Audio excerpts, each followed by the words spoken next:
Cosmic horror, sometimes known as Lovecraftian horror, is a subgenre of horror fiction. It is a weird fiction that emphasizes horror of the unknowable and incomprehensible. It usually contains shocking elements as well as plenty of gore. The name Lovecraftian horror came from the American author H.P. Lovecraft, of course. We will avoid any spoilers so you can enjoy these books yourself, but I assume you've already read them. Coming in at number 5, we have Cthulhu's Reign by Daryl Schweitzer. Cthulhu's Reign is an anthology of original horror short stories edited by Daryl Schweitzer.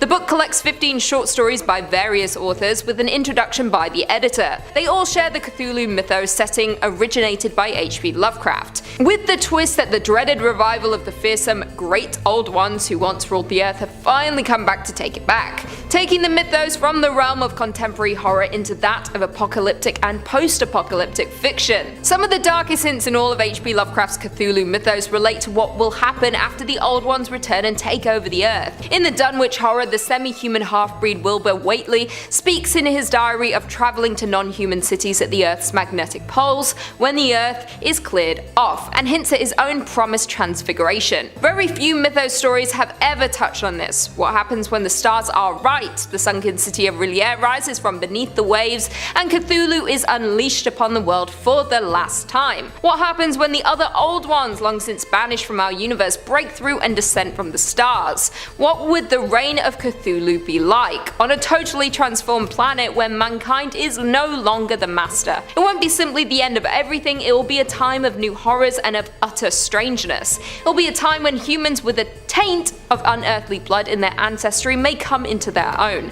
It will be a time foreseen only by authors with the kind of finely honed imaginative visions as those included in Cthulhu's Reign. I don't want to reveal too much or give away any spoilers, but this is definitely one for the reading list. In at number 4, The Croning by Laird Barron. As one of the most prolific contributors to contemporary cosmic horror, Barron has not only written tons of short stories in the subgenre, but some full-length novels as well. The Croning tells the story of Donald Miller and his wife Michelle, who have been married for nearly half a century and travelled all over the world. In Michelle's relentless pursuit of odd anthropological findings, Don has always trailed her happily from what he can remember at least, but now, at the age of almost 80, he's starting to realise that something about Michelle isn't quite right.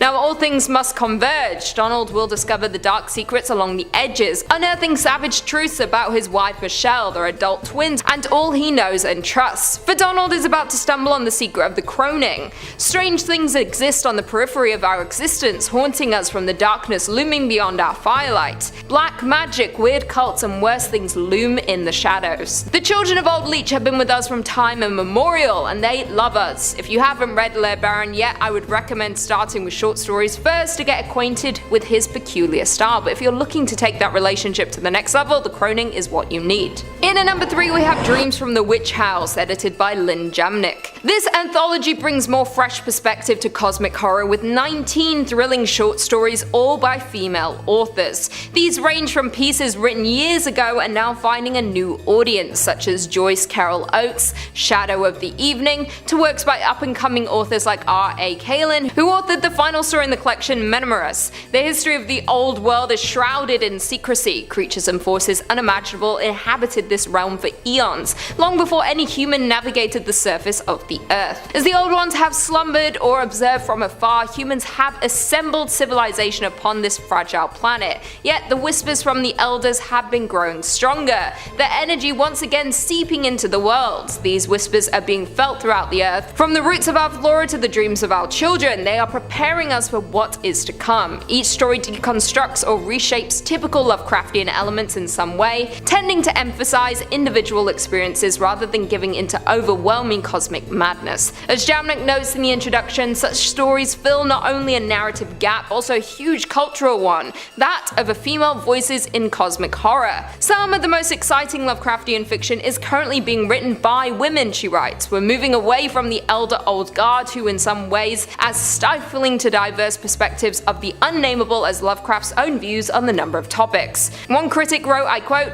"I recommend this collection collection to anyone who enjoys incredible weird fiction. I was not disappointed with any of the stories. The artwork that Sarah created for each story are beautifully rendered. Coming in at number 2, we have Agents of Dreamland by Caitlin R. Kiernan. Taking inspiration from Lovecraftian horror, Kiernan blends cosmic horror with a government investigation setting in her novel Agents of Dreamland. Taking place in Southwest America in the summer of 2015, this novel merged the atmosphere of cosmic horror with the tropes of a science fiction tale, making for a claustrophobic and unnerving experience, creating a refreshingly dark and twisted story. The similarities do not end there, as Kiernan also manages to convey the overwhelming atmosphere of hopelessness that Lovecraft novels are best known for, hopping around in time telling the story of an apocalyptic cult and an investigator trying to stop the cult. The government special agent is on the hunt to investigate an event that happened earlier in the week, though this event has no explanation but which haunts the agent, while in contrast the cult leader is gathering the weak to offer a chance for transcendence. The signalman is on the hunt for his cult leader Drew Standish after he witnesses the grisly aftermath of the transcendence he promises. As the agent tries to forget the terrifying scenes he has seen, a woman travels through time and space to understand what is happening, right before losing contact with the New Horizons probe as it makes contact with something outside of Pluto's orbit. Kiernan's passion for Lovecraft's work shines through the novel with the attention to detail and horrific dark tone of the novel. Kiernan's depiction of humanity's inevitable fall to the Elder Gods is truly Lovecraftian. Within this aspect of the novel, there's a lesson to be told about humanity's doom and the limited time for our planet. However, the author shows us that our own actions in the face of the inevitable fate of humanity are what gives us our humanity. And in the end, the unavoidable end to our world does not negate the importance of compassion you can give while waiting for the impending doom. And finally, in at number 1, we have A Lush and Seething Hell, Two Tales of Cosmic Horror. Bringing together his best-selling cosmic horror short stories, John Horner Jacobs creates a terrifying novel that examines the violence and depravity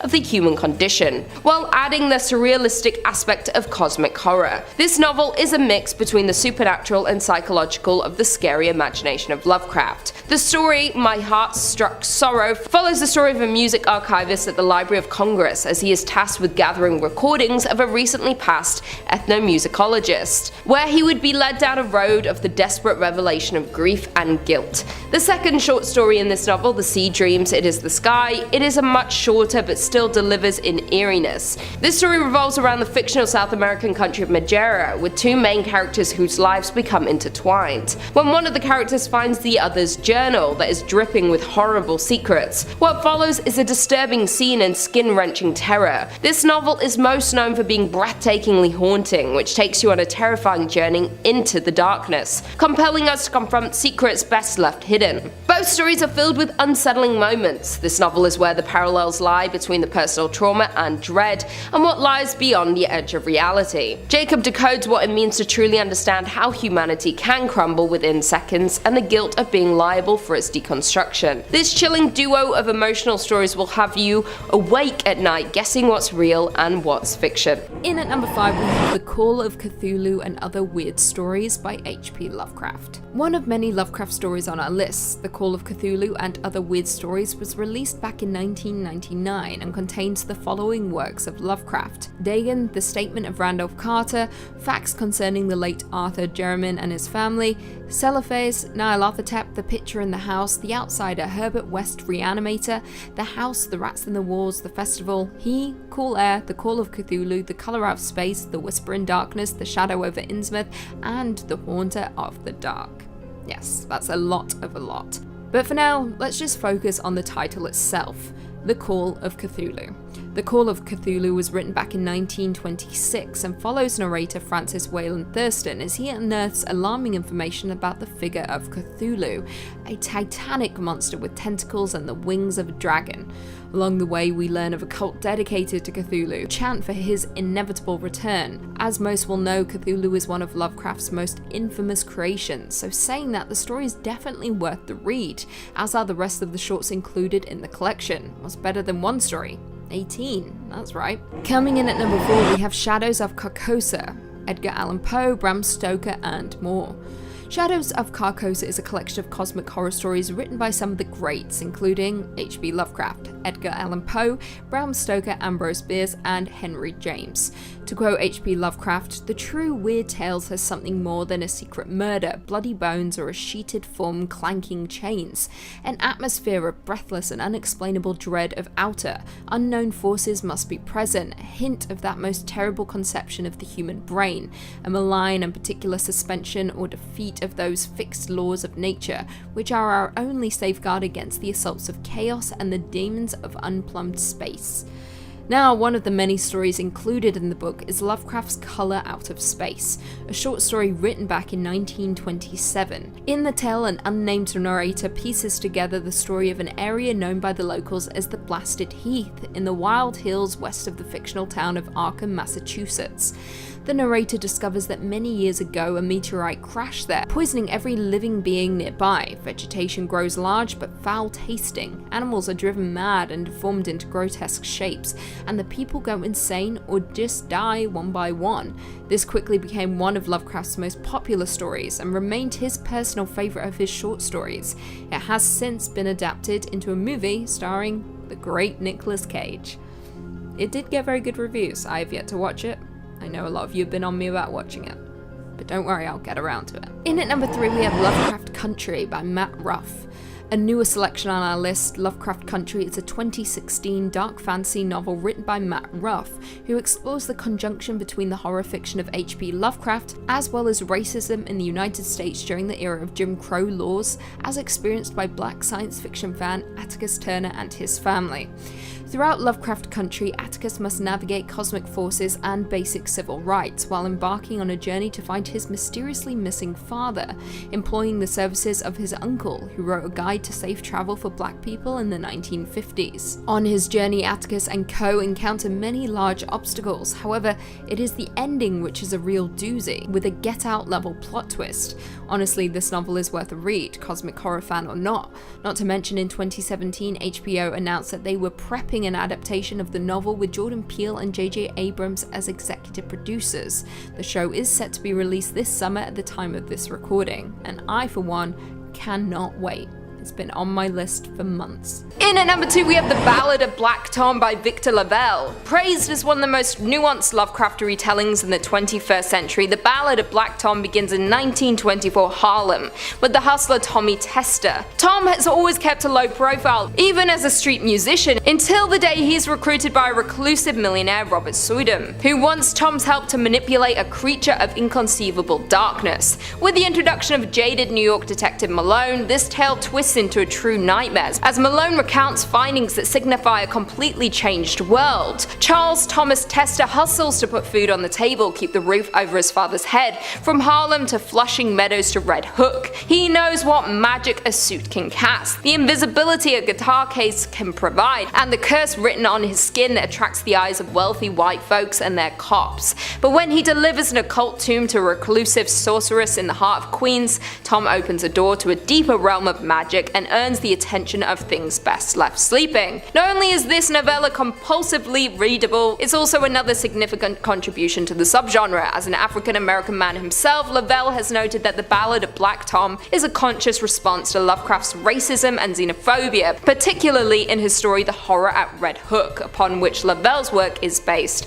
And indeed, by mirroring these prejudices in his book setting, which again is 1920s New York, LaValle has created a brilliantly commentative and deeply resonant modern work that any reader can enjoy. The Ballad of Black Tom succeeds in being a compelling story that offers a new perspective and take on Lovecraft. LaValle could put this spin on all Lovecraft's work and they should be a success. Despite a few serious moments, this is an entertaining read. And finally, in at number 1 we have Agents of Dreamland by Caitlin R. Kiernan. We'll wrap things up with an exceptional piece of cosmic horror by another female author, Caitlin Kiernan. In her novel Agents of Dreamland, a government agent called the Signalman attempts to gather information about an exclusive cult who call themselves the Children of the Next Level. The cult members consume strange fungi to physically elevate themselves, but as the Signalman finds out too late, these are no mere magic mushrooms, but biology warping weapons from another world.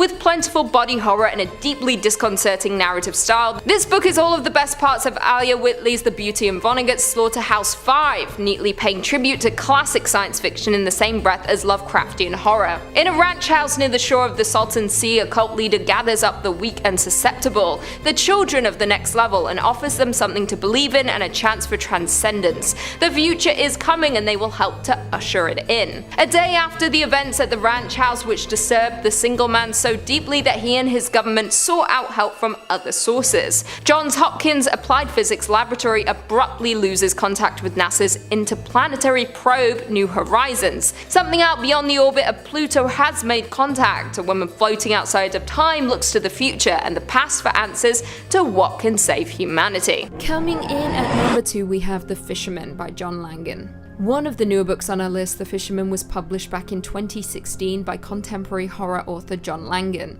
The plot concerns Dan and Abe, two widowers who have found solace in each other's company and a shared passion for fishing. The pair hear rumours of Dutchman's Creek, a steep-banked, fast-moving creek that offers the promise of fine fishing, and of something more, a possibility too fantastic to be true. However, like most things, Dutchman's Creek is not the work of God, and is instead quite the opposite. Yet the men find themselves drawn into a tale of the place, which will ultimately bring the pair face to face with all that they have lost, and with the price they must pay to regain it. Will the pair be dissuaded by a local who knows of the creek's true history, or will they seek out its magic? The novel is incredibly immersive and will have you biting your nails with each turn of the page. For fans of cosmic horror, this is a modern masterpiece and should be read by all lovers of the genre. The book is almost 2 stories under one title, with it being equally a story about loss and grief as it is a horror story that will keep you engaged and terrified from start to finish. And finally, coming in at number 1, we have At the Mountains of Madness by H.P. Lovecraft. At the Mountains of Madness is a science fiction novella written by the creator of cosmic horror, H.P. Lovecraft, back in 1931. The story itself details the events of a disastrous expedition to the Antarctic continent in September 1930, what was ultimately discovered there by a group of explorers led by the narrator Dr. William Dyer of Miskatonic University. Over the course of the story, Dyer details a series of previously untold events in the hopes of deterring another group of explorers who wish to return to the continent. Throughout the story, we learn of lost cities, incomprehensibly weird creatures, oozing monsters, and of course insanity and pure horror. Now, one of those creatures so beautifully detailed in At the Mountains of Madness is Shoggoth. I quote, "Formless protoplasm able to mock and reflect all forms and organs and processes, viscous agglutinations of bubbling cells, rubbery 15-foot spheroids, infinitely plastic and ductile, slaves of suggestion, builders of cities, more and more sullen, more and more intelligent, more and more amphibious, more and more imitative. Great God, what madness made even those blasphemous old ones willing to use and carve such things?" Absolutely terrifying. At the Mountains of Madness has often been described as the perfect Lovecraftian tale, and one of the greatest cosmic horror books. The story even popularized ancient astronaut theories, as well as Antarctica's place in the ancient astronaut mythology. The story has of course been adapted numerous times since its initial publication, with director Guillermo del Toro even attempting to get a movie made based on the story. Fingers crossed. In at number 5, we have Songs of a Dead Dreamer. Songs of a Dead Dreamer by Thomas Ligotti was written in 1986 and is a cosmic horror short story collection, housing 3 different sections for different types of dreams: dreams for sleepwalkers, dreams for insomniacs, and dreams for the dead. These short stories navigate through a lurid dreamscape in a bizarre and cosmic horror manner. Additionally, throughout the series, you will find a recurring theme of puppets, dreams, clowns, and inescapable fate, leaving you with a disturbing sense of uneasiness and disillusion. As the book progresses, the cosmic creepiness escalates, and like most cosmic horror stories, this book blends reality, creating a gateway to a new dimension. This new dimension invites you into the unsettling darkness that is the book. Ligotti's raw and experimental work is a response to how little our world actually matters. Furthermore, it's a play on the fact that we as humans cannot help but be drawn to the dark and dangerous, being always one precipitous step away from our horrific and total demise. You can see this directly in the book, as on every new page the character receives life or a fate worse than death. Influenced by the strange terrors of Lovecraft, Ligotti shapes his path in the cosmic horror realm with his unique yet bizarre way of storytelling. Safe to say you might not want to read this book before bed. In at number 4 we have the Imago sequence by Lead Baron. Written in 2007, the Imago sequence is an ironic riff on the classic H.P. Lovecraft story. With 9 short stories, this book is a bizarre and sanity-blasting cosmic horror novel. Evil things happen to the character in Baron's stories, and these bad things often threaten the entire race and even the planet while at it. By being driven to face the cosmic horrors for work, these characters are driven to their own demise. The characters within this novel are on a journey to collide with the greater unknown and remain unaware until it's too late, tackling the broad concept of unavoidable fate. The world that Baron creates in these stories is filled with unknown predators and the corruption of his characters. In this realm, humans are merely nothing but food to the monsters that inhabit the land, touching on themes such as race, capitalism, fear, and masculinity. Read with caution to the sheer terrifyingly heavy unhinged novel that is the Imago sequence. Baron's work is a sensory overload of complex stories and cosmic horror, and is definitely not for the faint-hearted. In at number 3, The Fisherman by John Langan. This novel is a blended mix of dark folklore, human frailties, and of course, cosmic horror. Taking place in upstate New York, it follows the story of 2 widowers who have found comfort in their shared enjoyment of fishing.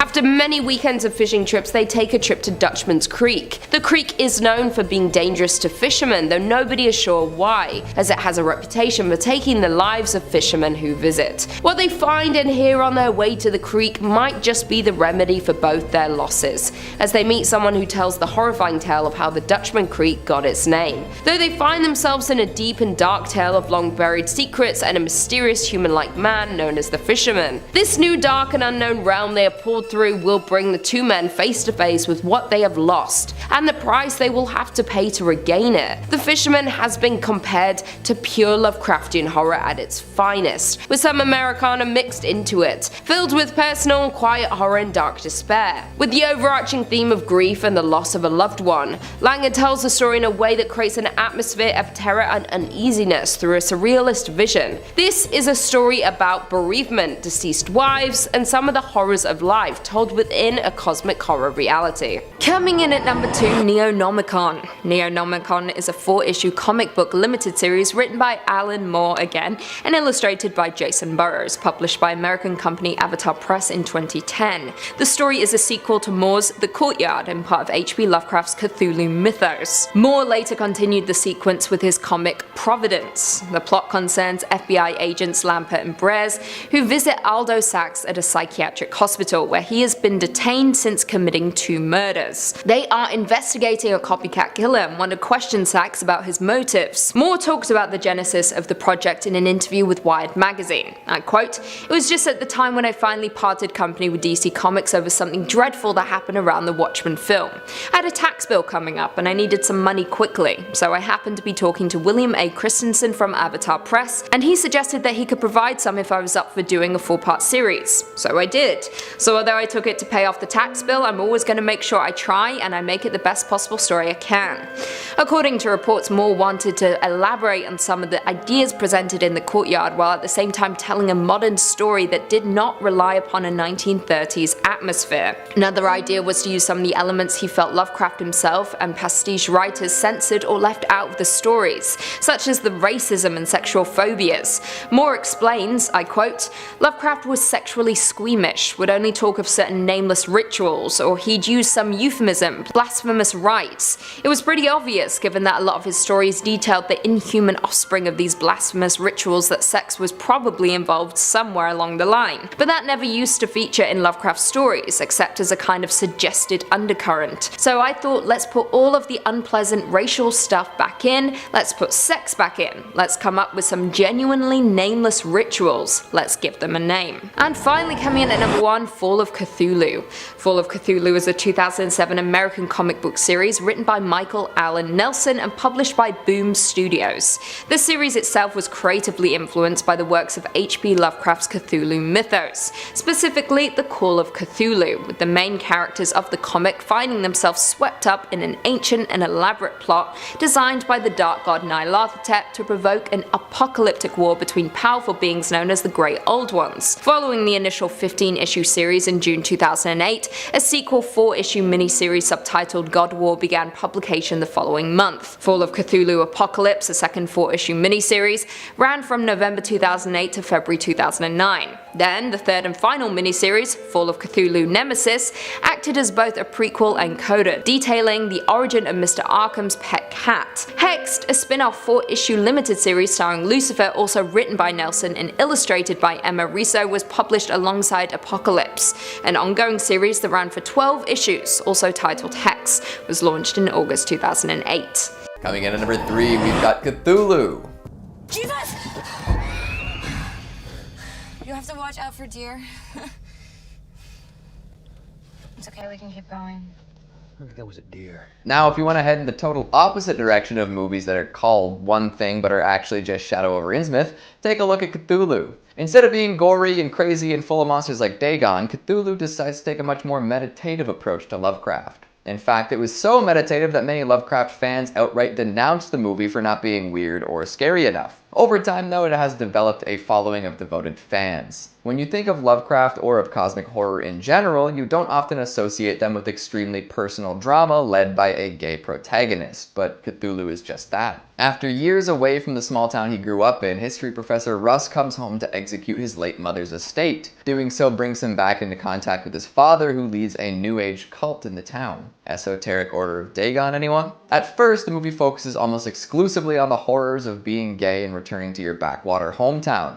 Russ's father doesn't accept him, other people in the town see him as a freak, and childhood memories, good and bad, come flooding back. As Russ's personal drama heightens, so does the cosmic horror. He learns all sorts of creepy things from the locals. There's a sacrificial cudgel that appears from a dream, a woman's brother is kidnapped by the cult, Russ's asylum-bound aunt tells him of a secret message hidden in his house. This leads to the horrifying discovery of sacrificial plans and the ultimate goal of the cult, to bring horrible creatures up from the sea to take over the world. The monstrous qualities are only made palpable during the last act, but for folks willing to delve a little deeper, you can find many elements of cosmic horror throughout the movie. It might look like a drama with some Lovecraft shoehorned in, but it really is very on theme. Being an outsider, not knowing what's going on, and slowly uncovering ancient horror are all here. They just don't look how you might expect them to. That's not a bad thing, but hardcore Lovecraft fans might not expect it. Coming in at number 2, we've got From Beyond.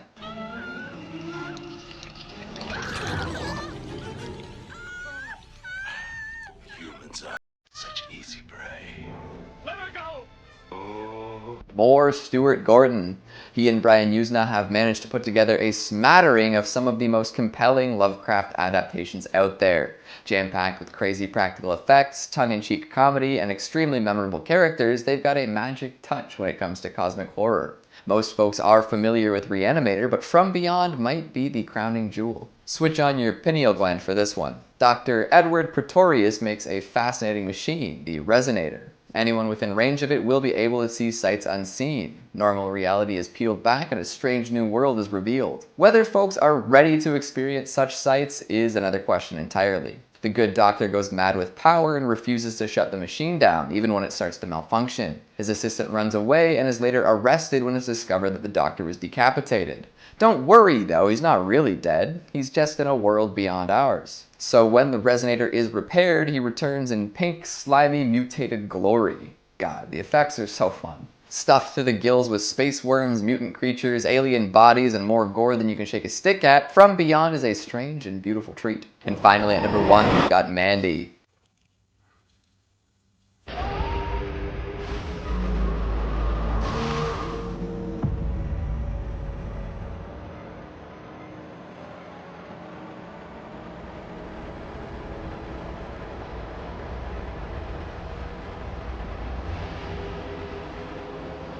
Speaking of the color pink, Mandy consistently blows minds. I might get into a fight for saying this, but Mandy is the superior Nick Cage cosmic horror. The color on his face is all well and good, but for a truly bizarre and thrilling experience, you've gotta go with Panos Cosmatos. Where else are you gonna get an intro featuring Nick Cage working at a logging camp set to King Crimson? In what other movie will you see a charismatic cult leader deliver his manifesto to a beautiful woman he's stuffed with drugs, only to be emasculated so bad he sets her on fire? Can you tell me another place where I can witness a screaming man chug a handle of vodka he pulled out of a secret bathroom compartment before collecting a crossbow, forging a battle axe, and fighting a bunch of LSD-riddled hellbikers? Can you? The anachronisms don't end, but the movie's so awash in its own glow they don't even stand out. It's incredible. The cult ends up being one that worships some sort of cosmic entity, but we don't get to meet it. Instead, we watch a chainsaw fight that reminds me of a Spaceballs joke and the crushing of a devilishly handsome skull. If you weren't totally convinced of Mandy's cosmic implications, just look at the final shot for a moment. If that isn't the face of a man who has seen things no man should see, then I don't know what is. Mandy is an experience. It's not an adaptation of other work or an homage to a famous writer. It's an encounter with the cosmos, with insanity, with our own insignificance. I'm sorry for being pretentious, but Mandy is a wicked movie. Rock and roll. So, will you be indulging in some oddness over the next little while? Coming in at number 5, Lock and Key.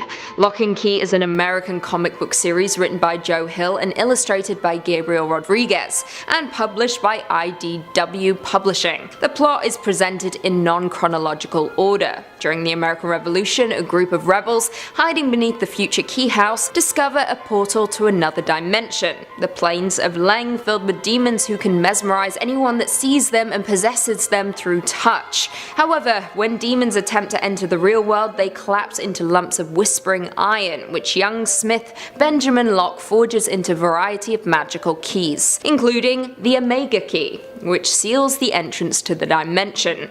The magic of the key house gradually evolves over the years, including a spell which causes occupants to forget about the keys and the magic of the house when they pass their 18th birthday. The narrative of Lock and Key is structured in 3 acts. Each act consists of 2 storylines of 6 monthly issues. Act 1 story arc, Welcome to Lovecraft, was a 6-issue limited series published by IDW Publishing. The series was adapted into a film trilogy which was officially announced at the 2014 Comic-Con. However, in October 2015, Joe Hill confirmed that the films are no longer happening. However, he stated that a TV series is still possible. In May 2016, Joe Hill announced he would write a TV pilot, serve as executive producer, and pitch the show to various networks. And it worked. Coming in at number 4, Fatale. Fatale is a supernatural noir comic book created by Ed Brubaker and Sean Phillips. It was published by Image Comics between January 2012 and July 2014. The series was initially announced as a 12-issue limited series, but it was later extended to 24 issues. Fatale chronicles the life of Josephine, or Jo, an archetypical femme fatale who is seemingly immortal, having survived from the 1930s to the modern day unaged, and also has a supernatural ability to hypnotize men into becoming intensely infatuated with her, whether she wants them to be or not. Through the decades, Jo struggles to understand and control her powers while being pursued by a violent cult. The cult worship cosmic gods reminiscent of Lovecraftian horrors, which are somehow tied to Jo. During her travels, Jo also encounters many men who quickly become entranced by her, often to fanatical degrees. They become entangled in her escapades, possibly as guardians, collaborators, and lovers. A motif of the series is how these men pay dearly for becoming involved with Jo. The narrative jumps back and forth between different time periods and points of view, primarily Jo and the men entranced by her. The first issue of the series sold well, with reviews being mostly positive, with comparisons to the creative team's previous work on Sleeper, Criminal, and Incognito. Coming in at 3, The Courtyard. Alan Moore's The Courtyard is a 2-issue comic book miniseries published back in 2003 by Avatar Press. The comic was adapted by Anthony Johnston with artwork by Jason Burrows from a 1994 prose story by Alan Moore. The plot concerns Aldo Sachs, an FBI agent using anomaly theory, a method that correlates seemingly unrelated data into a cohesive whole, to investigate 3 seemingly unrelated ritual murders around the United States.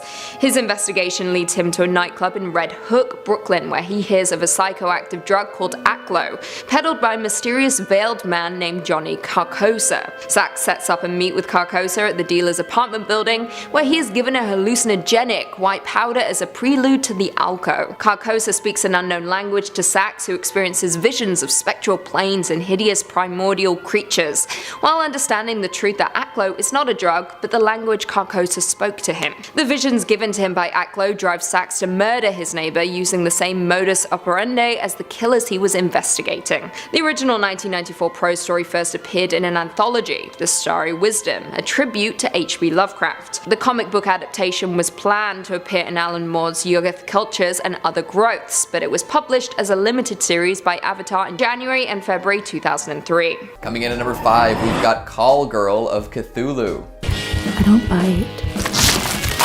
Unless you're into that stuff. Like, she doesn't have any STDs. It doesn't matter what she does for money. There's something special about her. Why not start it off with a legendary title? Every morning I wake up angry that I didn't personally come up with this joke first. And it's not like the title is just a joke, they made a whole movie about it. You can go, Chris LaMartina. Alright, so we're all familiar with the Call of Cthulhu, yeah? Man finds his great uncle's notes outlining the discovery of a strange cult, followed by a thrilling voyage into the sunken city.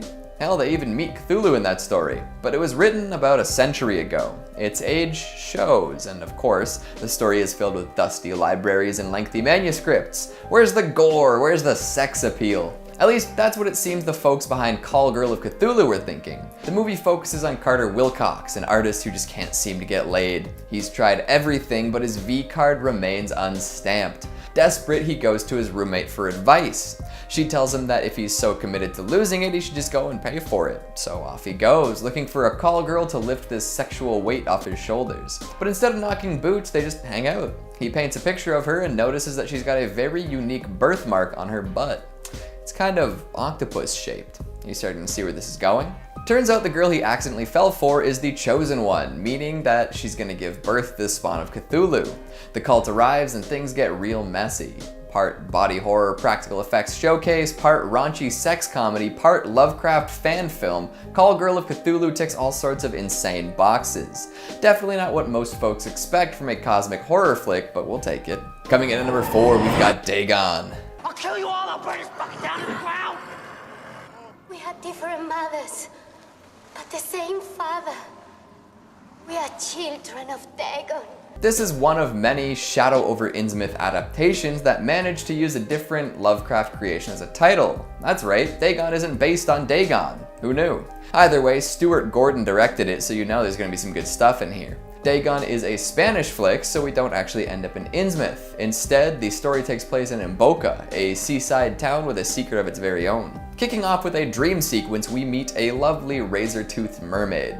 Don't worry, that's a sign of things to come. A short shipwreck later, and we've got our main characters sneaking about in a town filled with pale fish people. Now that's the cosmic horror we know and love. It's not all familiar run-of-the-mill stuff though. Although it was made on a tight budget with some less than stellar actors, Dagon manages to pack in a whole boatload of crazy moments. The fish people reveal is nuts, and you definitely don't want to look at the translucent lunatics for too long. There's a scene where a human is relieved of their skin, which is always good. And when someone's getting sacrificed to an aquatic monster god, of course they're gonna have to mate with it. The gore is great, all done up in practical effects, but the movie gets really weird whenever they attempt some CGI gags. Like, the digital effects are bad. They're real bad. I think I've seen better digital effects in episodes of Doctor Who, which really isn't setting the bar too high. Dagon is solid, but the bouncing back and forth between effect styles can feel pretty disorienting. So if you're down to deal with it, I'd go for it. It's a pretty classic Lovecraft adaptation with some peculiarities. Coming in at number 3, Reanimator 1985. Reanimator is a 1985 horror comedy film loosely based on the 1922 H.P. Lovecraft serial novelette Herbert West Reanimator. Directed by Stuart Gordon, the film stars Jeffrey Combs as Herbert West, a medical student who has invented a reagent which can reanimate deceased bodies. He and his classmate Dan Kane begin to test the serum on dead human bodies and conflict with Dr. Carl Hill, who is infatuated with Kane's fiancée and wants to claim the invention as his own. Now, Reanimator isn't simply a zombie movie like its description makes it out to be, but it is also a tale of morality, the horrors of science, as well as how far we are willing to go to cure death. When the movie was first released on videotape, 2 versions were available, the unrated theatrical cut and an edited R-rated version. For those video stores whose rental policies would not allow them to rent unrated films that would be considered films with an MPAA rating of X. The film received hugely positive reviews by critics and viewers alike, with Roger Ebert giving the film 3 out of 4 stars and stating, "I walked out somewhat surprised and reinvigorated, if not reanimated, by a movie that had the audience emitting taxi whistles and wild goat cries." Reanimator was followed by Bride of Reanimator in 1990 and then Beyond Reanimator in 2003. In at number 2 we have The Void 2016. 2016. The Void is a 2016 Canadian supernatural horror film written and directed by Stephen Kostansky and Jeremy Gillespie, with the plot following a small group of people who become trapped in a hospital by a gathering of hooded cultists and by grotesque creatures. Part Hellraiser and part The Thing, The Void is a horror movie which will most definitely leave you untrusting of hospitals. From nurses skinning themselves to tentacled monsters and cultists in white hoods, there is a lot happening in The Void that will send shivers down any seasoned horror lover's back. Not to mention, it is overly bloody and incredibly weird, and like all cosmic horror movies, it successfully messes with your psyche, making you question everything you're seeing on screen. As of right now, The Void holds a 78% approval rating, with the general consensus reading, The Void offers a nostalgic rush for fans of low-budget 1980s horror, and legitimate thrills for hardcore genre enthusiasts of all ages. And finally, coming in at number 1, we have In the Mouth of Madness, 1994. In the Mouth of Madness is a 1994 horror film directed by John Carpenter and starring Sam Neill, Julie Carmen, and Charlton Heston. Informally, the movie is the third installment in Carpenter's Apocalypse trilogy, preceded by The Thing and Prince of Darkness. When horror novelist Sutter Kane goes missing, insurance investigator John Trent scrutinizes the claim made by his publisher, Jackson Harglow, and endeavors to retrieve a yet-to-be-released manuscript and ascertain the writer's whereabouts. Accompanied by the novelist's editor Linda Stiles and disturbed by nightmares from reading Kane's other novels, Trent makes an eerie nighttime trek to a supernatural town in New Hampshire. In the Mouth of Madness is the closest cinema has come to capturing the existential dread that H.P. Lovecraft built in his stories. The film itself pays homage to the work of Lovecraft with many references to his stories and themes. The title itself is also a play on his novella At the Mountains of Madness, with insanity playing a huge role in the film as it does in the book. Like the works of Lovecraft, In the Mouth of Madness will toy with your sanity, being filled to the brim with monsters, disturbing imagery,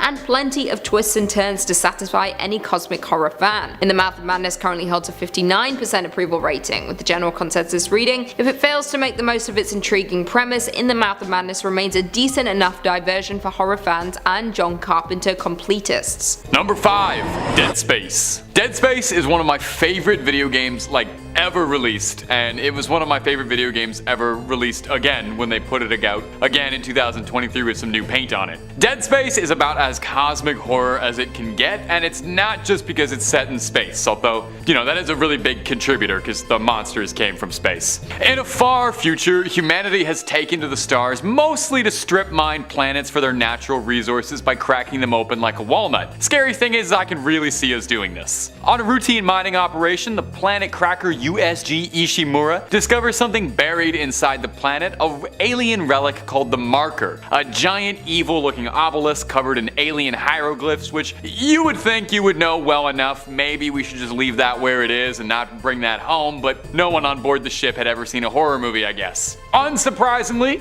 it does not go terribly well, and within about 20 minutes after bringing the Marker on board, everyone on the Ishimura is removing their eyes and writing cryptic messages with their body fluids and having vivid hallucinations of their dead loved ones, and also some horrific ancient evil sealed away as giving life to disembodied flesh and trying to swallow everyone into one big meat mass. It's bad is what I'm trying to get across. It's very bad things happening up in space. I don't even know how much we can show on this one and keep that PG rating. As the series progresses, we learn that this evil has been going on for a long time, way before us, and it's swallowed countless planets and civilizations, and humanity is really just another blip on the radar. Their ultimate goal is to converge all biological life on a target planet into this big, horrific creature called a Brethren Moon, this big, planet-sized legion of flesh that eats other planets. Dead Space makes you feel absolutely helpless, alone, and just completely insignificant. By the end of the first one, you've seen literally every single character die, and you are the only survivor of the first one. You're just one engineer hopelessly trying to survive against a primordial species of pure evil. And as the series was coming to a horrific, exciting conclusion, the series did get cancelled on a cliffhanger by EA, which is the most cosmic horror thing I can think of. And as always, if you're looking for more horror content, be it scary stories, true stories, fake stories,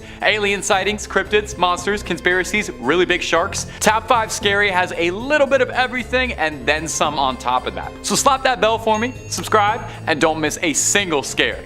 But keep watching this video, okay? If you don't mind, I worked hard on it. Alright, moving on. Number 4, Event Horizon. Event Horizon is one of my favorite underrated horror movies and is also one of the major inspirations for Dead Space, which is probably why I like it so much. I think Just something scary happening on a spaceship is the coolest setting imaginable for a work of horror fiction. Scary things don't happen in space, and if you'd screamed, who would even hear it? Event Horizon is the name of the movie and also the titular spaceship, which went missing in deep space years prior to the film's start and has just reappeared. That's normal, spaceships do that all the time. A recovery crew is sent out to the Event Horizon to try and figure out just what happened and learn pretty quickly that things went to hell, like in the most literal sense of that term. It turns out that the Event Horizon was testing out a new kind of warp technology that allows for faster than light travel, and somebody crossed a wrong wire, didn't check their calibrations, and they accidentally got sent through hell. Hate when that happens. You really gotta be careful with the warp. Just ask the Imperium. That's one for my Warhammer fans out there, all two of you. Event Horizon is that kind of cosmic horror where the enemy is just something invisible and undefeatable and infinitely larger than ourselves. It's not so much that there's like a demon or a devil that's bothering people, just this incomprehensible power beyond our paltry human understanding that drives you to jabbering madness. The kind that makes you tear your eyes out and bump uglies like a Hieronymus Bosch painting. If you've never seen Event Horizon, genuinely cannot recommend it enough. I always felt like it should have been a way bigger deal than it was. I feel like there's room for some sequels or something. It's got some fantastic performances from Lawrence Fishburne and Sam Neill, and maybe has one of the genuinely scariest scenes in a horror movie ever. If you've seen the movie, the security footage of what happened to the original crew of the Event Horizon is forever burned in the parts of my brain that I talk to my therapist about. Cruising in at number 2, we've got Blind Sight by Peter Watts. Fans of hard sci-fi should have their ears perked up right now. Oh, and folks with an interest in nihilism too. Maybe people who like their fiction very, very technical as well. Has this piqued any interests? Perfect. Blind Sight is a first contact story involving artificial intelligence, space vampires, and 9-legged spider things. Very cool. It opens with some choice phrases like, "If we're not in pain, we're not alive," and "You will die like a dog for no good reason." This gives you a pretty good idea of what direction the book is heading in. By addressing themes like identity and consciousness, Blind Sight makes readers wonder if they're even anything at all. It's cosmic in a more universal sense. It doesn't necessarily anthropomorphize or idolize the uncaring forces of the universe. There are no great ones or outer gods here. Instead, the universe just sorta is. There's a spacecraft known as the Rorschach that seemingly communicates with the humans aboard the Theseus. Not exactly subtle names here, but they work. The Rorschach appears to be deliberately making attempts to correspond with the Theseus, but later on it's made clear that it may not actually know what it's saying. The beings on board, though, have abilities beyond the scope of humanity and operate on a level beyond our comprehension. They don't really care about us, and we couldn't possibly understand them. You see where this is going? While a lot of hard sci-fi can get overly technical and difficult to parse, Watts does a commendable job of making it accessible enough for folks who are entering from other literary spheres. And for every big idea, there is a big scare to go along with it. But just don't expect that everything will wrap up in one tight little package. And finally, at number 1, we've got The Croning by Laird Barron. By introducing the often hard to visualize themes of cosmic horror to a doomed love story, Laird Barron finds storytelling gold in The Croning. It's the tale of a man desperately in love with his wife who is deeply involved with something occult. The children of Old Leech, if you will. The big twist, though, is that our protagonist, Donald Miller, is in the early stages of Alzheimer's. He and his wife have been together for decades, and he's followed her around the world as she sought out strange and supernatural events and objects. The plot bounces back and forth between Don in the 80s, full of life, totally cognizant of the strange events happening around him, and Don now, confused and amnesia-stricken. By dealing with the amnesiac trope in a different way, the audience is presented with some extremely effective dramatic irony. As we move between the time periods, readers become more aware of the danger Don is in and how deeply entrenched his wife is in the cult. However, as he recalls details from his past, he also forgets due to his condition.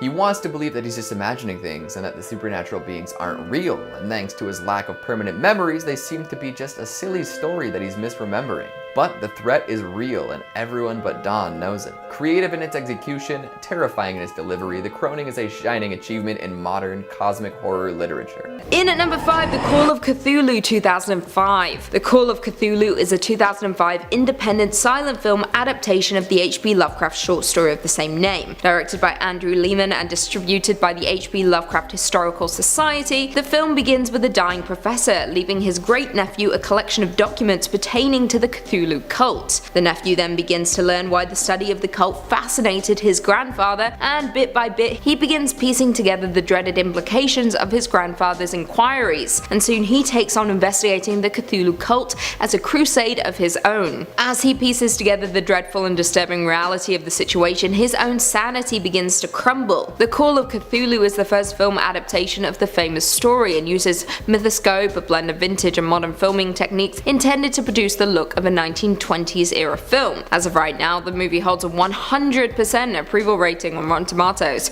with Dennis Schwartz calling it a haunting labor of love tribute. Running only 47 minutes long, The Call of Cthulhu doesn't need an excessive runtime to be effective, with it garnering a slew of awards including Best Feature at Erie Horror Film Festival and View's Audience Favorites winner. Coming in at number 4 we have The Mist 2007. The Mist, also known as Stephen King's The Mist, is a 2007 science fiction horror film based on the 1980 novella The Mist by Stephen King. The film was directed by Frank Darabont and follows David and his son, who become trapped in a supermarket along with some other townsfolk when suddenly a mist engulfs the entire city, bringing along bloodthirsty creatures that devour anyone in their path. Now, aside from some questionable acting and terrible special effects, which I have learned is due to the fact that the movie was intended to be in black and white, making the special effects look a little lackluster in color, this movie is genuinely terrifying. It keeps you on the edge of your seat, with the residents of a small town being trapped in a supermarket in an attempt to keep themselves safe from the monsters lurking outside. However, there may in fact be some monsters inside as well. The movie is as psychologically draining as it is emotionally draining, with it having a gut punch of an ending. For those who have watched the movie, you will know what I'm talking about. The director revised the ending of the film to be darker than the novel's ending, a change to which King was amenable. Although it's a monster movie, the central theme explores what ordinary people will be driven to do under extraordinary circumstances, with the ending showcasing that to all of us. As of right now, The Mist holds a 72% approval rating, with the general consensus reading, Frank Darabont's impressive camera work and politically incisive script make The Mist a truly frightening experience. Coming in at number 5, we've got They,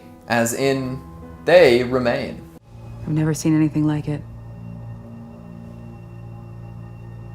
Never read any case study where behavior like that is even mentioned as a possibility. Based on Laird Barron's short story 30, this is a slow burn of a cosmic horror flick that introduces all sorts of impossible ideas. An outdoorsman and a biologist are sent out to the middle of some unexplored wilderness, supposedly full of information of scientific interest and the bones of people killed by a cult. Paranoia is the name of the game, with plenty of unexplainable events causing rifts between the two characters to grow wider. Voices are heard, but both researchers deny speaking. Impossible fossils and creatures are discovered and never fully explained. A coyote den is found, but the animals seem to avoid it as best they can. Knocks can be heard at the door of the hexagonal research tent late at night. There's something about this wilderness that attracts living creatures and drives them mad. As these strange occurrences happen more often, the lines between reality and dreams blur. The two characters don't know if there are other people out there with them or even other creatures. Are they dreaming? What is that redness? Have they already left reality? What was that thing in the coyote den?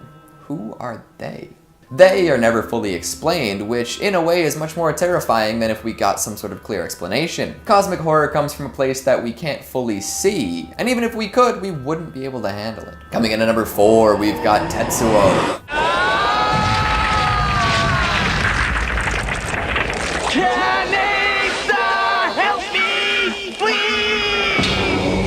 Now for a complete change of pace, let's talk about Tetsuo from the cyberpunk classic Akira. If we saw next to nothing of the cosmic horror in They Remain, then we just about see all of it in Akira. It might not be immediately apparent how this flick falls under the cosmic category, so let me explain real quick. Tetsuo is essentially a prototypical Lovecraftian character. Following a motorcycle accident during what could be considered his normal life, he's introduced to some mind-altering information. He unlocks his psychic potential and immediately becomes a person of interest to the government. At first, it seems like he might be able to control it, but before he can understand the scope of his powers and their implications, he tries to run away, and things only get worse from there. His psychic abilities begin to hurt him and the people around him, and he becomes egomaniacal, bordering on detached from reality. He's well well on his way to becoming a cosmic creature, drunk on power and totally separate from his humanity. This doesn't even begin to describe what happens later on though. Tetsuo, unable to control himself, begins transforming into a horrible fleshy abomination, consuming everything and anything around him. He becomes large enough to destroy Neo Tokyo again, and eventually, after the intervention of all sorts of other interested parties, enters another level of existence. It's kind of like the Dunwich Horror, as an uncontrollable, unexplainable monster being born from some otherworldly power and running rampant through an unprepared town. It's fascinating and grotesque and upsetting, but damn if it isn't cool.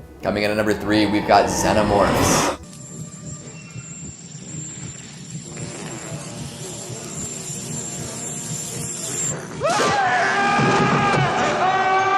We're all pretty familiar with this design by now, but back when Alien first hit the big screens, the Xenomorph was a horrific revelation. Designed by sci-fi legend H.G. Geiger and skillfully employed by director Ridley Scott, the titular alien embodies so many different cosmic ideas. 1. No one understands it completely. The crew of the Nostromo are on a mission that they don't truly understand. In their search for the source of a distress signal, they come across an alien ship. Gigantic and filled with cryptic symbols, it is an enigma. It almost feels like someone coming across a Necronomicon and trying to parse the ancient texts without any previous knowledge. The fact that the Xenomorph that found its way onto the ship is like a little baby pawn adds to this. The crew can't possibly know the scope of the destruction they're inviting. 2. The Xenomorph kills without any regard for human life. Like all good cosmic creatures, it is 100% indifferent to people. It's alive and therefore will kill. You can't reason with it, you can't outsmart it, you just have to survive it. Xenomorphs operate on a whole other level, one we may never understand entirely. Number 3, Ron-Tagoth. From Lovecraft's The Horror in the Museum, Ron-Tagoth is the great old one of hibernation, immortality, and ruin. Ancient texts agree that when Ron-Tagoth awakens,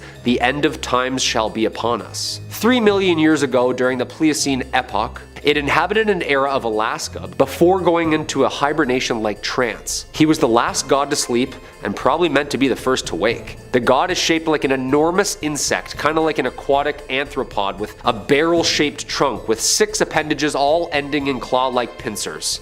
Subtle. He has a circular head covered with hair-like filaments or feelers, tentacle probes, and 3 small eyes. He weighs 20,000 pounds at 10 feet with legs more than 20 feet long. The story follows the relationship of Stephen Jones and George Rogers, the owner of a wax museum specializing in the grotesque and a weary guest. Jones mocks Rogers, then comes to suspect that he is demented and obsessed with these stories of rites and sacrifices to this nameless ancient god. Jones stays the night at the museum where he's attacked by the host and then sacrificed to Ron-Tagoth, resulting in more statues within the museum. Terrifying. Ron-Tagoth influences human minds and compels them to perform increasingly violent sacrifices in front of him. Sometimes humans have been known to temporarily awake Ron-Tagoth from hibernation with certain chance, but always end up being devoured by the beast. Hey, we better pray that this LiDAR technology really doesn't get going. They eventually scan Antarctica and the Arctic under all that ice and snow? Who knows what we're gonna find sleeping down there. Number 2,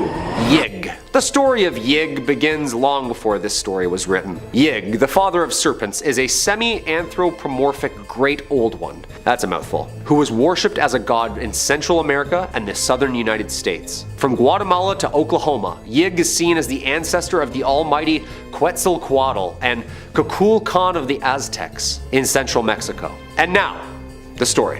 In 1889, upon arriving in Oklahoma, a couple learn about a local legend surrounding a snake god called Yig, which takes vengeance on anyone who kills a serpent by either killing them or turning them into a half-snake monster in replace of the deceased. Eye for an eye. The husband of the researchers has an intense fear of snakes, and his wife, knowing this, kills a nest of rattlesnakes at one of their campsites. It's a great way to summon this guy. Yig is human size, hairless, and around the shoulders is speckled and brownish with a snake skin. His head is flat like an amphibian with piercing cold black eyes. Unlike most of the great old ones, Yig is seen as rarely malicious, and although he enters a feeding frenzy from August to October, the Pawnee, Wichita, and Caddo of Oklahoma drum constantly during those months to drive him away. The husband is horrified by the thought that Yig is going to take vengeance and insists on practicing the rituals from the First Nations people to keep Yig away. During the middle of the night, in fear, the woman kills her own husband in the dark, paranoid, thinking he's the monster. She's then taken to an asylum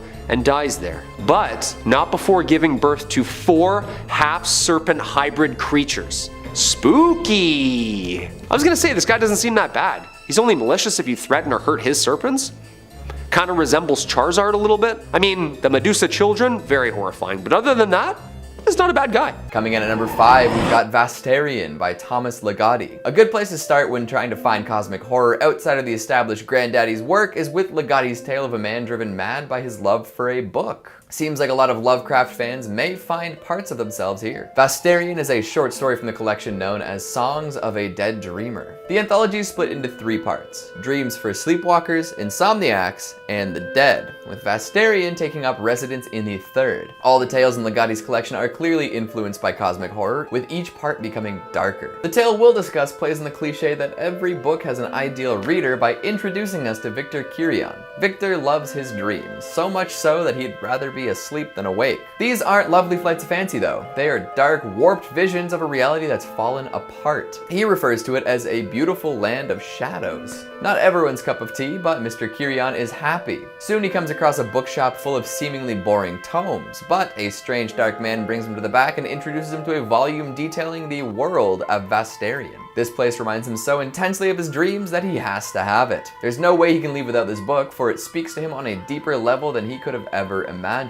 Commentary on literary cultists, maybe? The folks so obsessively devoted to their literary gods that they'll defend that relationship jealously or even religiously. Once Kirion takes the book home, his dreams begin to change. It seems like an outside influence has come in and infected his perfect world. Things aren't exactly what they seem, and madness is waiting just around the corner. Coming in at number 4, we've got The Ballad of Black Tom by Victor Laval. Remember the horror at Red Hook? Yeah, most of us would rather forget. They can't all be winners, can they? For all of the lastingly terrifying stories Lovecraft wrote, there were some that he just couldn't make compelling, or largely coherent, or not horribly xenophobic. Thankfully, over 90 years later, Victor Laval retold the story with some new elements to make it both fresh and palatable. The Ballad of Black Tom mirrors a lot of themes and elements originally present in the horror at Red Hook, but this time presents them in a different light. Much more flattering one, too. It tells the tale of Tommy Tester, Brooklyn-based supernatural hustler and musician. By taking on a little side gig involving some Necronomicon-adjacent deliveries, he ends up embroiled in a scheme involving the Great Old Ones. As things get dark, the story switches to the view of Detective Malone, who some will recognize from the source material. Providing an additional viewpoint and revisiting some of what made Red Hook so scary to begin with, this is a smart move to keep things interesting. By taking a look at 20s New York with all of the benefits of being alive in a modern era, Laval is able to pen a smart and topical retelling of this story. It compares cosmic indifference to racist malice and brutality, and even though some see it as a direct rebuttal to Red Hook, The Ballad of Black Tom still manages to get some terrifying cosmic horror in. Somehow, and I know this might seem a little crazy, it finds a way to connect the inhumanity of the universe to the inhumanity of people.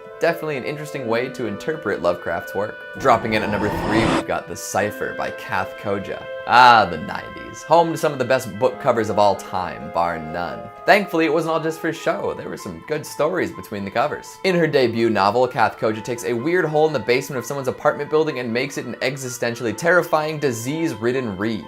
Originally titled The Fun Hole, I wonder why that was dropped, this book will take a look at a doomed couple. Nicholas and Dakota should not be together by any means. They're both full of venom and hatred, but something keeps them coming back. I guess it's the strange hole in the storage room that they're both unhealthily obsessed with. This is another thing that shouldn't be there. But the fact that it's unexplainable and somewhat explorable through the use of 90s video capture technology makes it impossible to ignore. It pulses and exudes an era of wrongness, and somehow this manages to be magnetic. Could be a commentary on both the characters and their life choices. I'm terrible for being drawn to horrid media? Nah. If the characters and subject matter don't disturb you, the prose will. The Cipher is written to make you upset at every turn. It reeks of disease and cancer. Odd sentence structure, hypnotic pacing, malignant terrors within the fun hole. This is a magnificent piece of otherworldly terror. Plus, Koja somehow managed to write this while taking care of her young child. Maybe that's what inspired the extreme darkness. Number 3, Annihilation. Now, I've talked about Annihilation on the channel more than a few times because I am a massive fan of the movie. And I'm putting it here because, wow, it's definitely more famous as a movie, and that's what I know it as best. It was also a book, and I was worried if I didn't have at least one book on here, you would think I'm illiterate. I am, but that's a different issue. I honestly don't read enough, so if you have a great cosmic horror book that isn't by old hodgepodge Lovecraft, shout it out down below so I can stop shaking whenever I get asked to talk about a medium that isn't video games or movies. Anyway, back to the original topic. Annihilation is a fantastic cosmic horror story that makes you feel pitifully small, completely confused, and maybe a tiny bit better about yourself. A biologist, Lena, gets a bit of a surprise when her thought-to-be-dead husband returns home but comes back different. Wrong, as if he's not really the same guy anymore. It's not long until she finds herself following in her husband's footsteps, swept up in a giant government conspiracy, investigating what he was looking into, a quarantined area of the swamps of Florida that have been affected by some alien presence called the Shimmer that is warping everything and merging all biological life together into this horrific cosmic gumbo, making everyone into these scary amalgamations of different creatures and plants. And I know for a fact I have shrieked in a previous video at length about how much I love the Annihilation Bear, which is an absolute showstopper of horrifying creature design. Throw up a picture of the Annihilation Bear, would you kindly? Oh, love that thing. Annihilation is the kind of story that really worms its way into your brain, has you questioning just about everything, and then asking if you can't tell the difference, does any of it really matter? It's a nice one to get you thinking about all these big questions like, why are humans the way they are? Why are people in love hurt each other? Why do humans have such self-destructive tendencies? And what would happen if a bear got merged with a crocodile and a human, and how yucky would that look? You know, all the really big philosophical questions. If you still haven't seen the movie, I'm not going to stop mentioning it in these videos until you do. Even you. Number 2, The Void. The Void is everything I am looking for in a movie, and I know that my tastes aren't always the same as you guys. The Void is wet, it's sticky, it's gross, and it's a low-budget horror movie about a troubled cop with personal issues. That ticks all my boxes. When a small-town deputy notices a wounded man crawling in the road, he takes him out to a local hospital run by a weary overnight staff with limited resources, including his ex-wife he's got a bit of a tense relationship with. Definitely already a long night. Things are seeming weird, what with the legions of cryptic cloaked cultists surrounding the hospital, preventing them from leaving. He starts to have a hunch that maybe something's up, especially when everyone around him starts to mutate into these horrific flesh beasts that would make David Cronenberg blush. It becomes very clear, very fast, that whoever these cultists are, they've found a gateway to another world and are quite intent on inviting their horrific slimy friends from the other side over. The Void really captures that feeling of just being totally out of your element. No one has any idea what's going on the entire time, neither do you. They're just scared and in way over their head. You know, you're not dealing with like some special forces, highly trained soldiers, or a secret government agency that's been tracking this cult and these gods for years or anything. Just a very tired deputy and an overworked hospital staff trying to deal with madness overtaking everyone, and most of their patients mutating into disgusting tentacle beasts. If you're a fan of monster movies with practical effects, The Void does not disappoint at all. Takes a lot of cues from John Carpenter's legendary horror movie The Thing, with the monsters looking a lot like The Thing. The whole movie kind of actually has this like faux 80s movie vibe. Like it's the kind of thing you'd pull out of a blockbuster that was forgotten about. Definitely seems like John Carpenter would have worked on it. The Void gets a massive recommend from me for horror movie fans, for cosmic horror fans, and for people who just really want to support low budget independent Canadian cinema. I know that's most of you out there. And finally coming in at number 1, Uzumaki. We don't talk about horror manga on this channel nearly enough. It's an entire medium out there of fantastic storytelling and art that will drive you bonkers. If you're a fan of horror manga at all, like even a little bit, then you know there's pretty much no one who does it better than Junji Ito, who's kind of like the Stephen King of horror manga, cranking out banger after banger, all as memorable and macabre as you could possibly hope. Ito's works vary in content, but most of them are usually about something absolutely disgustingly horrible happening to your body, and Uzumaki is no exception, and probably one of the most famous examples of his work. A lot of fans consider Uzumaki to be his magnum opus. Not me, I'm a Tomy guy all the way. Uzumaki tells the story of a Japanese town that has fallen to some incredibly bizarre curse affecting everything, spiraling inwards. Everything. It starts small, you know, people's hair starts to curl and then starts to move onto people's flesh. You might have seen like, there's a very famous image from this manga of like a girl whose face is all spiraled inwards, and then the town's geography, everything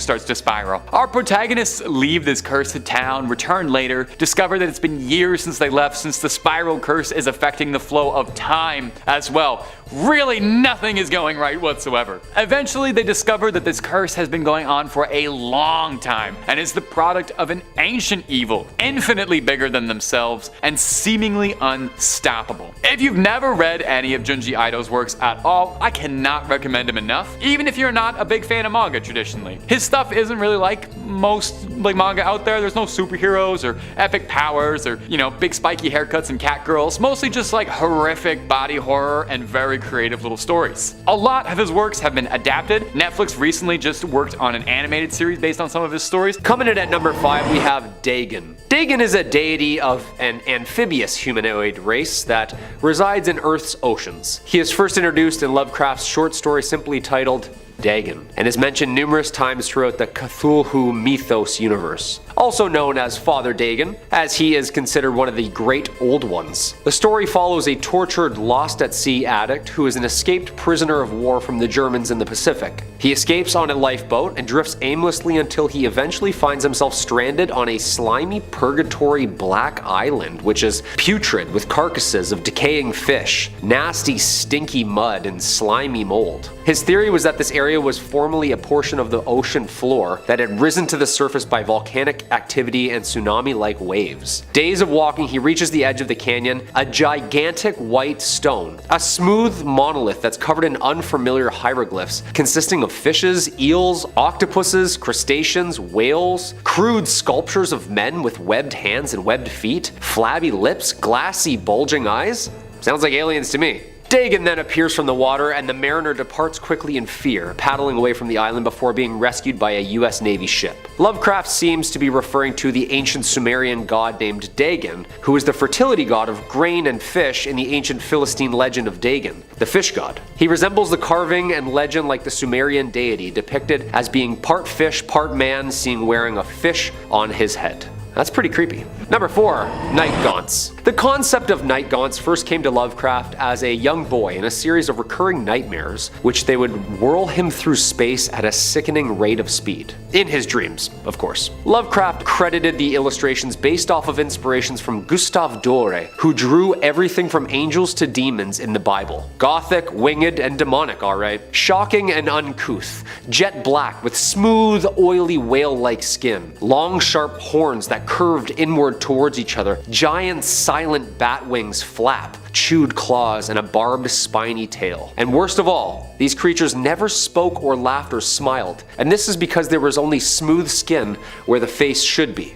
It's terrifying. These faceless night gaunts have a vaguely human shape as well. Their skin is slick and rubbery. They can fly using a set of membranous wings and poke and stab with their tail, tickling and torturing their victims. Tickling? Quote, out of the crypt they crawl, I cannot tell, but every night I see the rubbery things, black, horned, and slender, with membranous wings. They come in legions on the north winds, swell, with obscene clutch that titillates and stings, snatching me off monstrous voyages to gray worlds hidden deep within my nightmares well.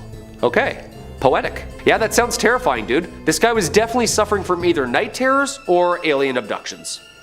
I don't know, what do you think? Coming in at number 2, we've got Brain Suckers.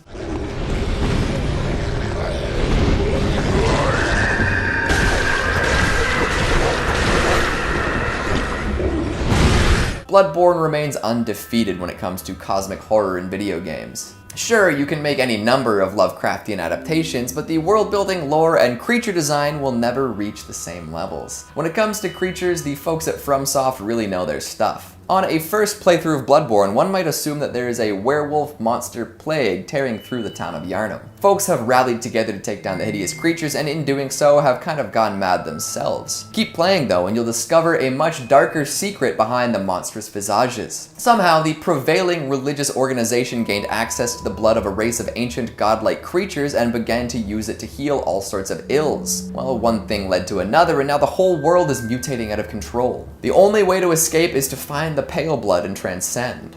Transcendence. Classic cosmic horror. Now, we've discussed some bloodborne foes on the channel before, especially the many-eyed winter lanterns that drive one insane simply by looking at it. But if we want to go to some truly classic cosmic fare, maybe straight out of a D&D book, look no further than the brain suckers. These culty, tentacled lunatics will quite literally slurp the gray matter right out of your dome. What they end up doing with your brain is up in the air, but I like to imagine they might run off with it and put it in a tube, not unlike Amigo. Although that seems like too merciful a fate for a game like Bloodborne. They're much stronger than they seem, and if you ever get too close, it's curtains for your mind matter. Some even have the ability to shoot out a paralyzing beam to keep you in place. Do you think they're transmitting forbidden knowledge straight to your dome piece? I'd say that's a pretty effective way to keep someone incapacitated. And finally, at number 1, we've got Clover. Wait a second. What? Oh! Oh no! Yes, Cloverfield is a found footage monster movie, but that doesn't mean that it can't be a cosmic horror too. I mean, what's more fundamentally terrifying than a gigantic beast appearing out of nowhere, wrecking your city, and spawning all sorts of terrible little creatures to flush you out of your hidey holes? To have the universe subvert expectations so quickly and dramatically would break the minds of many a person. Clover may not be a god, but it is definitely an abomination. Add in the insanity that follows in 10 Cloverfield Lane, and if you really want the Cloverfield paradox, and you've got a wild world full of cosmic terror. We're all insignificant in the face of such terror and must find a way to live without addressing it head on, lest we fall deep down the rabbit hole. Good luck. Does your brain hurt? Or is it crackling with these super cool possibilities of cosmic horror across the board?